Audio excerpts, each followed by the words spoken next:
Saludos amigos de la iguana.tv. Hoy tenemos con nosotros a la economista Judy Valencia. Judy Valencia es, desde el punto de vista de la revolución, una de las mentes más brillantes, una de las mentes más lúcidas con las que podemos contar. Y por eso, porque necesitamos mucha lucidez en estos tiempos, es que la estamos entrevistando. En primer lugar, quería preguntarle, profesora, estamos en una situación muy crítica en este momento desde el punto de vista de opinión pública, sobre todo, ¿no? Pareciera que la contrarrevolución lanzó todas sus armas, lanzó hasta las armas atómicas para la calle, y que pareciera también que no tenemos mucha capacidad de respuesta, al menos en el momento, ¿no? Y entonces quería que, digamos, esa es la visión que tengo yo como un profano de la economía. Quería saber cómo lo ve usted, que es una especialista. Fíjate, comencemos primero por darte las gracias por la lucidez, pero en este tema no es mi tema fuerte. En este tema vamos a conversar y yo tomo como base cosas que leo de la gente que realmente está investigando el día a día. La gente, por ejemplo, como William Contreras con su equipo de investigación en la SUNDE, en la superintendencia, o bien también Pascualina Curcio, ¿no? Creo que son uno por las acciones de calle y el otro la otra por lo que escribe, que son las referencias que tomo, ¿de acuerdo? Yo creo que los textos escritos por Pascualina y las acciones de la SUNDE nos pueden ir diciendo por dónde deberíamos andar. Pero es cierto, como tú comienzas diciendo, la contrarrevolución a partir del 2012, sobre todo con más fuerza después de las guarimbas del 2014, yo digo que tenemos que reconocer abiertamente y con toda humildad que perdimos la brújula. O sea, yo creo que las guarimbas, el nivel de criminalidad de las guarimbas de enero, febrero del 14, oye, nos pasó como el año 14 de Boves. O sea, realmente yo creo que ellos tomaron la fecha como fecha emblemática. O sea, creo que la contrarrevolución de manera inteligente ha buscado y estuvo buscando durante toda la enfermedad de Chávez, estuvo buscando por dónde entrarnos y por dónde lograrlo. Y yo creo que, fíjate, todo lo que es el material escrito de Pascualina nos explica perfectamente y nos da argumentos para saber por dónde. Yo diría que la única diferencia que tomo con Pascualina es que ella dice que es un problema de Estado. Yo no creo que es un problema de Estado, es un problema del gobierno del Estado. Por ejemplo, hoy en toda la prensa la primera noticia es que Nicolás llama a los empresarios a tomar en cuenta y a respaldar la economía del país. Eso es desconocer que esos empresarios y que son parte de los monopolios transnacionales, de acuerdo, que son el núcleo de la guerra económica. Eso es perder tiempo nosotros y darle a ellos tiempo para seguir en la ofensiva. Entonces yo pienso que el problema es un problema político, un problema del gobierno de Estado que tiene que actuar con firmeza, porque es cierto que es un problema político, pero no es del Estado. La contrarrevolución tiene país, nosotros tenemos patria. Y yo creo que ahí hay una diferencia central. El proyecto de la contrarrevolución de país es la anexión de todas nuestras riquezas a la dinámica mundial. Y el proyecto nuestro de patria es el mantenernos dentro de nuestras fronteras, respetando a nuestros vecinos, ¿de acuerdo? Pero para cultivar una patria, cultivar un territorio. Entonces yo quisiera que por allí fíjate que tomando un texto de Foucault que dice, y cosa que es cierta, él hace un estudio desde el siglo XVIII y dice que la economía y la política son una misma cosa y que las dos cosas fueron inventadas, y eso es lo que es el liberalismo. O sea, la invención de lo que es la teoría de la competencia y la teoría de la fijación de los precios fueron las que fueron ordenando desde el siglo XVIII a través de la acción de Inglaterra lo que hoy se conoce como capitalismo mundial, ¿de acuerdo? Entonces la política y la economía es una misma cosa, entonces tú no puedes tratar a la economía como que si los empresarios fueran neutrales en su acción. No, ellos tienen una política y nosotros hemos de tener otra política. Entonces yo pienso que ha faltado tiempo en las decisiones y las decisiones tienen que ser muy precisas. quería precisar un poco sobre el tema de la acción del gobierno o la inacción del gobierno. Es decir, hemos tardado en actuar. Por ejemplo, uno en estos días, justamente hoy, anda por la calle y se da cuenta de la angustia, de la desesperación de las personas que están haciendo colas en los cajeros automáticos de los bancos. Pareciera que eso no es necesariamente una acción de la contrarrevolución, sino también un problema de ineficiencia de parte del gobierno nacional, ¿no? Porque no anda en la calle, porque no anda en la calle. Si anduviera en la calle, nos diéramos cuenta de lo que acabamos de ver todos los que vinimos por la calle, ¿de acuerdo? Que es la gente desesperada diciendo que hasta las 12 del día van a haber billetes en los telecajeros, ¿de acuerdo? Yo creo que la cola para la contrarrevolución es el lugar de la política. O sea, es el lugar de la política. Ellos, con poner una persona en la cola, ya inmediatamente encadenan toda la cola a hablar sobre lo que ellos quieren hablar, ¿de acuerdo? Y después los dejan sueltos. Y la gente, como suelta, sigue repitiendo lo mismo sin ninguna argumentación. No están acompañadas. Chávez decía, hay que acompañar los procesos, hay que acompañar las políticas, y no acompañamos las políticas y no estamos en la calle tomándole el pulso a la gente, ¿sí? Fíjate que la Pascualina se pregunta, los alimentos no son hallados en los establecimientos en los cuales regularmente se adquirían. Claro, si eso es parte de la estrategia. Eso ha sido lo central de la estrategia y yo diría lo inteligente y lo brillante de la inteligencia de la contrarrevolución. Ha sido sumamente inteligente, o sea, todo el manejo del suministro, pero también sabemos que eso estaba en manos de monopolio. ¿Por qué no le damos la información al pueblo? ¿Quiénes son? ¿Dónde están? ¿Qué es lo que hacen? ¿Cómo lo hacen? De manera sencilla. No, pero decimos, está en la página web. No, es que la gente no anda con la página web en el bolsillo, claro. ¿De acuerdo? La gente anda con el papelito, la gente anda con la información de Radio Bemba. Entonces hemos sustituido lo que era la comunicación nuestra por la comunicación que nos brinda el enemigo, y creemos que siguiendo la misma pauta del enemigo vamos a lograr los mismos resultados.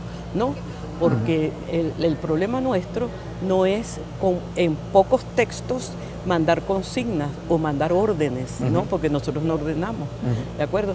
Entonces ellos no, ellos mandan en pocos textos lo que han de hacer durante el día.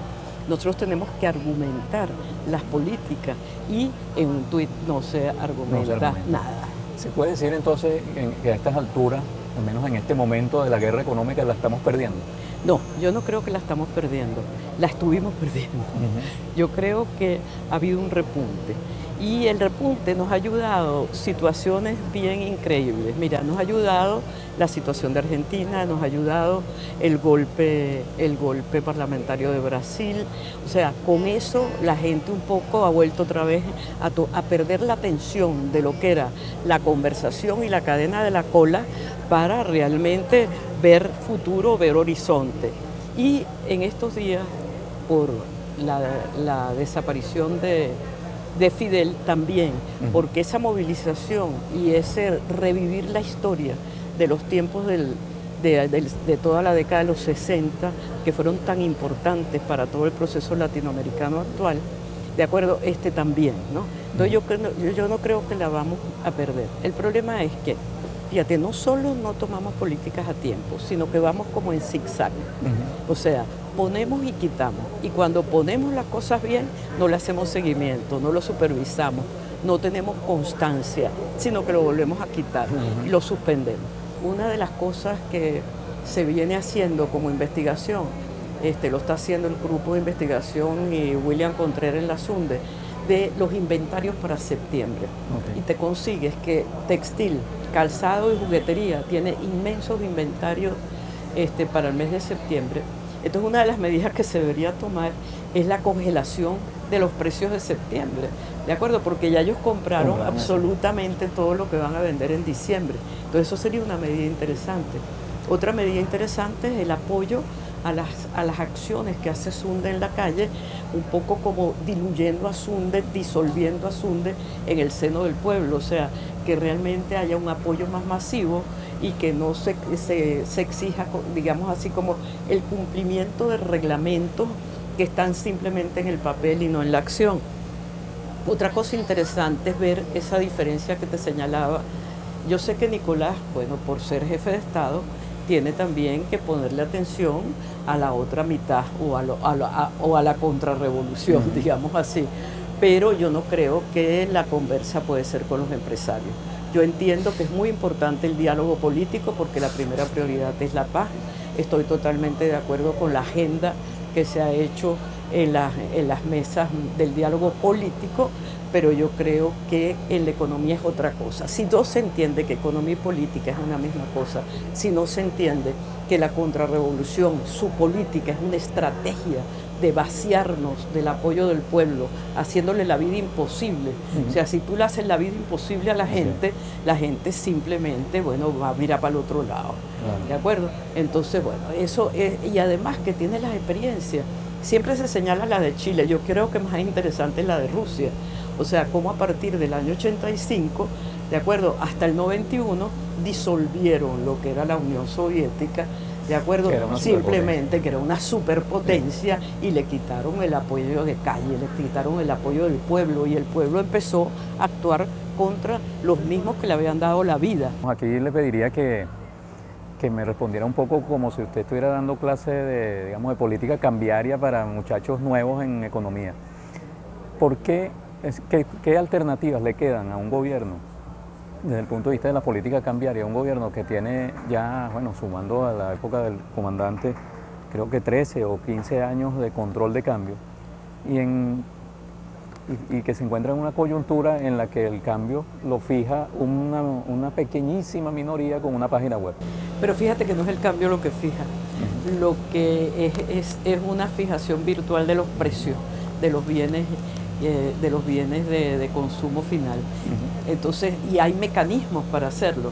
El problema es que creo que fíjate, si nosotros tomamos un discurso de Nicolás del 2013, 6 de noviembre del 2013, y una rueda de prensa de Rafael Ramírez, que era por ahí como el 16 de diciembre del 2013, cuando se crea Sencoex, cuando se habla del presupuesto de divisas, cuando se habla de que el gobierno va a centralizar, que la industria le diga qué requiere y el gobierno se lo suministra y no en la entrega directa de los dólares tipo Cadivi. Es decir, esas medidas con la sorpresa de la salida de febrero y la capacidad criminal que tuvo la contrarrevolución en la calle, esas medidas no se llevaron a final término, que es en el momento en que Nicolás llama al diálogo y va hasta Mendoza al diálogo.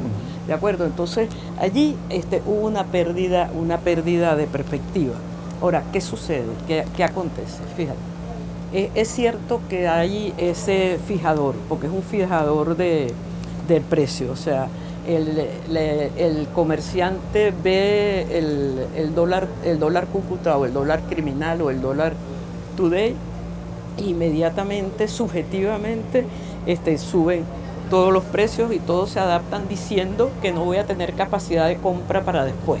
O sea, que mi inventario, si el gobierno dice, sí vas a tener, porque yo te voy a suministrar lo que tú pidas y yo te voy a suministrarlo al dólar DICOM, por ejemplo, que fue las medidas que se tomaron, se dijeron de palabra que se iban a tomar a finales del 2013, que yo digo que nos sorprendió el 14 y no las tomamos, y que después en el 15 y el 16 no hemos con fuerza vuelto de nuevo a esa política que era la política correcta.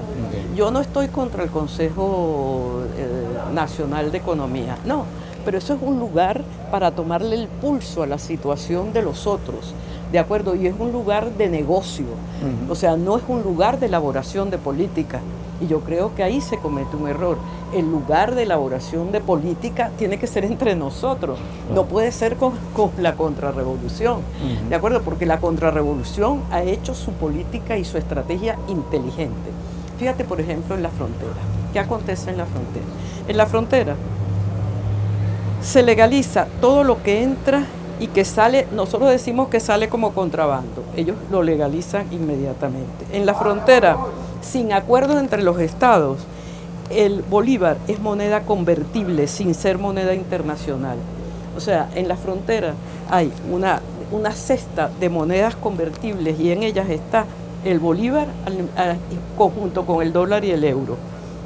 Los profesionales del cambio, que son los que están aprobados por la ley de Colombia, que la tenemos que respetar, porque si nosotros no queremos injerencia con nosotros tampoco podemos hacer injerencia en la política de ellos, pero sí tenemos que decir cómo es que ellos hacen política contra nosotros. Los profesionales del cambio, que son esas casas de cambio, fijan las tasas de cambio de acuerdo entre las partes. Les es permitido fijarlo de acuerdo sin cumplir con el cambio oficial del Banco Central de Colombia. Y los bolívares se convierten a pesos uno a uno. ¿De acuerdo? Entonces, esos mecanismos que sabemos que existen, que sabemos que están allí, entonces tú no puedes estar elaborando política en la frontera como la elaborabas con las zonas de intercambio, con las zonas industriales, con las zonas comunes de frontera. No, porque ya esa es una frontera que no puede tener el tratamiento de frontera anterior, sino que a partir del 2004, con Uribe, que permite todo esto, que ya legalmente podía haberlo hecho antes, ¿de acuerdo? Entonces tienes que estar consciente de eso. Entonces tiene que sentarse el gobernador del Táchira, el gobernador de Bolívar, el gobernador del Zulia, y elaborar una política diferente a lo que es la política de la zona económica de Falcón, por ejemplo, claro, o de la zona económica de Oriente. No, porque esa es una frontera viva. ¿Por qué? Porque fíjate, no solo es fijador del precio, no, sino que es comprador, es un problema de seguridad de Estado. ¿Por qué? Porque todo lo que se convierte en la frontera puede ir a comprar territorio. Están comprando territorio, están comprando inmobiliarias completas, están comprando territorio. ¿De acuerdo? Yo traje aquí un ejemplo que me parece un ejemplo interesantísimo, que es el ejemplo práctico. En Colombia el salario mínimo es de 680.000 pesos. Un tanque de gasolina allá cuesta 123.000 pesos. 680.000 pesos es el salario mínimo. 123.000 pesos es un tanque de gasolina. Si lo cambias uno a uno, los 680.000 pesos se transforman en 680.000 bolívares en la frontera. ¿De acuerdo? En la frontera, por más que subas el precio de la gasolina, está en 2.90, el tanque de gasolina cuesta 17.400 bolívares, nada más, a diferencia de 123.000. O sea, y así lo puedes hacer con cada una de las cosas que ellos están en posibilidad de adquirir en nuestro país, porque el cambio es uno a uno. Entonces no es solamente aquel que pasa la frontera a pie, como nos lo señalan en la pantalla, sino es el del narco, es el industrial, es el comerciante, que está haciendo presión para que le dé las mismas prioridades que tenía cuando la frontera era una frontera de intercambio y era una frontera como zona franca. Hoy en día no, es una frontera de guerra, porque es una guerra lo que hay. Entonces el Banco Central tiene que generar ¿qué? Tiene que establecer una política para quitarle la base de sustentación a ese dólar criminal. Los gobernadores deben elaborar política con el Banco Central y con el gobierno nacional y no actuar según presiones específicas de eso de la tradición de frontera viva, porque la guerra utiliza la frontera para el boicot de la producción, porque es la expansión del territorio colombiano hacia acá, es la expansión de las propiedades colombianas hacia acá. Entonces se ha transformado no solamente el dólar today o el dólar criminal como un fijador de precio para vaciarnos de pueblo, no solo eso, sino también para vaciarnos de territorio, ¿de acuerdo? Y de apropiarse de toda la zona fronteriza, cosa que para el eje minero, para el arco minero es fundamental, y para toda la zona del Zulia, de La Guajira y de Cúcuta es fundamental. Entonces hay que elaborar política, pero para quitarle la base de sustentación, no para denunciarlo, porque tú lo puedes denunciar y ellos tienen autonomía, porque ellos son soberanos. Entonces ellos todo, la frontera, hacia acá hay un reglamento y hacia allá hay un otro. Lo que es contrabando para allá, para acá, es legal allá. ¿De acuerdo? Entonces nosotros tenemos que establecer una política del lado de acá,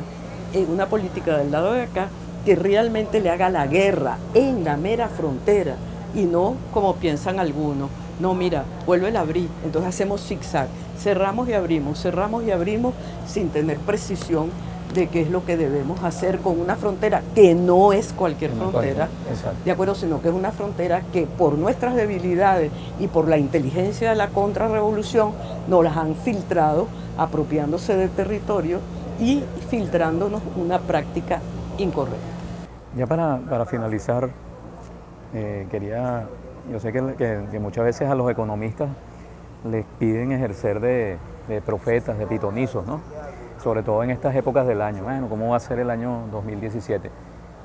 Desde el punto de vista, digamos, más científico posible, más marxista posible, ¿cómo lo ve usted? ¿Cómo ve usted este próximo año con toda esta situación que se nos ha planteado en estos últimos días y bueno, y con la coyuntura, por supuesto, política que tenemos por delante? Fíjate, mira, yo pienso que hay cosas bien importantes. El hecho de que el Consejo Nacional Electoral haya fijado el calendario de elecciones también genera digamos, como una actividad política para el próximo año que es electoral.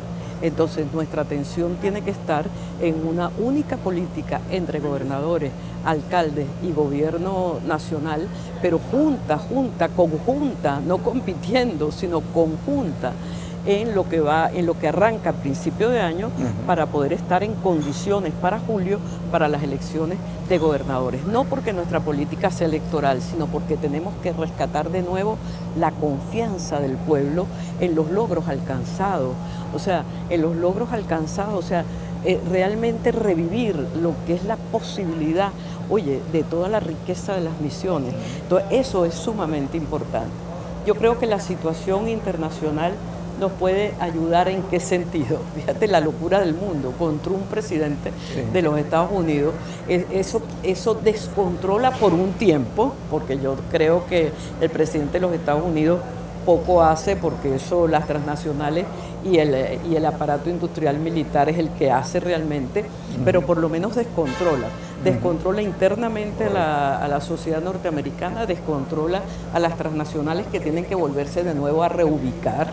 Pero nosotros tenemos que entender que tenemos que denunciar la transnacionalización de nuestros empresarios monopólicos, y son poquitas familias y los estudios existen. Entonces yo no entiendo por qué, en vez de decirle al pueblo que acuda a la página a leer, de acuerdo, difundimos nosotros por todas las vías lo que ya mucha gente nuestra ha investigado y sabe que existe.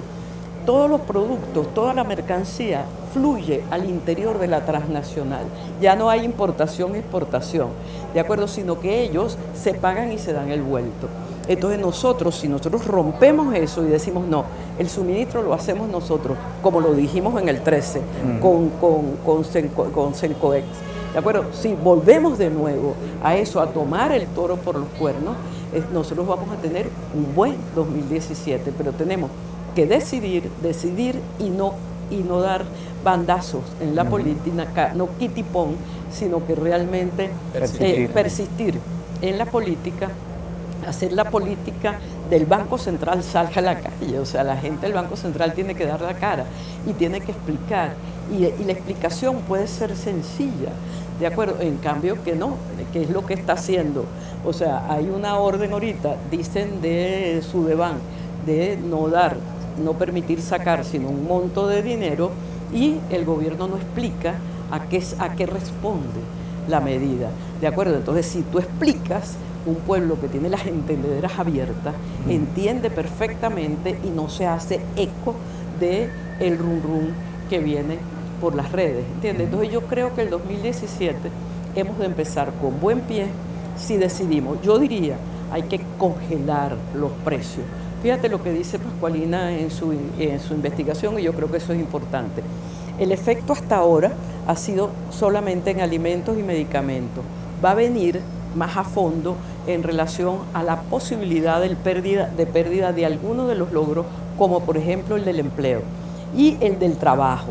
¿Por qué? Porque nosotros estamos generando una nueva economía, una economía diferente, donde hay trabajo y no empleo, sino que cada quien como asociación productiva produce, pero no va a haber a quién venderle. ¿Por qué? Porque las familias van a haber hecho prioridad en su presupuesto y van a ver cosas que no va a comprar. Es decir, que se va a perder el esfuerzo de créditos y el esfuerzo de impulso que ha sido maravilloso en este año en relación a la producción por cuenta propia y la generación de trabajo en nuevas actividades. ¿De acuerdo? Entonces eso con el punto y círculo, o sea, todas esas cosas maravillosas que vienen del tiempo de Chávez, la recuperación de lo que no se sabe por qué el 2010-2011 se dejó perder y se vuelve otra vez a reinaugurar. Pero bueno, pero ese reimpulso es importante si entendemos que puede haber un efecto más allá de alimentos y de medicina, más allá. Y si va más allá, va a generar ya no solo golpear a la familia, sino golpear a los trabajadores que están impulsando el nuevo sistema comunal de producción. Yo creo que a eso hay que prestarle atención y hay que tomar medidas de congelación de precios. No es regulación, es congelación de precios, decir hasta aquí y no más, ¿de acuerdo? Y realmente supervisarlo, controlarlo, tener control, y para eso la SUNDE tiene que nadar en el seno del pueblo para que el pueblo se fiscalice y controle, haga contraloría social en plena ley.